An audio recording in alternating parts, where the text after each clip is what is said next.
Alors, chez Citroën, on peut vous parler de beaucoup de choses, parce qu'il s'est passé beaucoup de choses. Quand on vous parle de Share, de Flight, c'est parce qu'il y a une raison. Citroën a décidé, et ça c'est ferme et définitif, de créer la marque Citroën et la marque DS. Donc à l'avenir, même si c'est produit par la même société, il y aura des canaux de distribution qui seront très clairement définis. Le positionnement de la marque va être également approprié, puisqu'on destine la marque DS au segment premium et qu'on se donnera les moyens de fabriquer des véhicules qui correspondent vraiment à ce segment.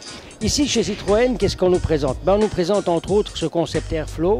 Alors ce concept Airflow, c'est un moteur qui est un moteur hybride air, c'est-à-dire qu'on utilise l'accélération, la décélération, le freinage pour pour animer un compresseur qui va compresser de l'air et qui va le restituer immédiatement dans le fonctionnement de la voiture. Avec ce système-là, on espère pouvoir atteindre une consommation de 2 litres au 100 et ce serait un système qui n'a pas de limite de kilomètres comme certains autres hybrides où on dit bon 500 km, ça y est, c'est fini. Là, on a apparemment une longévité un peu plus grande. Bon, pour le moment, le seul problème, c'est que ce concept, il existe aussi bien chez Peugeot que chez Citroën et que si techniquement on est prêt, on aimerait bien que quelques autres partenaires montent dans le bateau de façon à en diminuer encore les coûts et à en augmenter l'efficacité au niveau du marché. Maintenant, qu'est-ce qu'on peut dire par rapport à ce Airflow qui provient du C4 qui lui a généré aussi le Cactus? Et bien, par rapport au Cactus et au C4, il a perdu plus de 200 kg et puis donc bon, ça c'est assez important et ça devrait permettre d'atteindre ses objectifs de 2 litres de consommation aux 100 km. Voilà, maintenant l'actualité chez Citroën, bon, c'est ça presque principalement.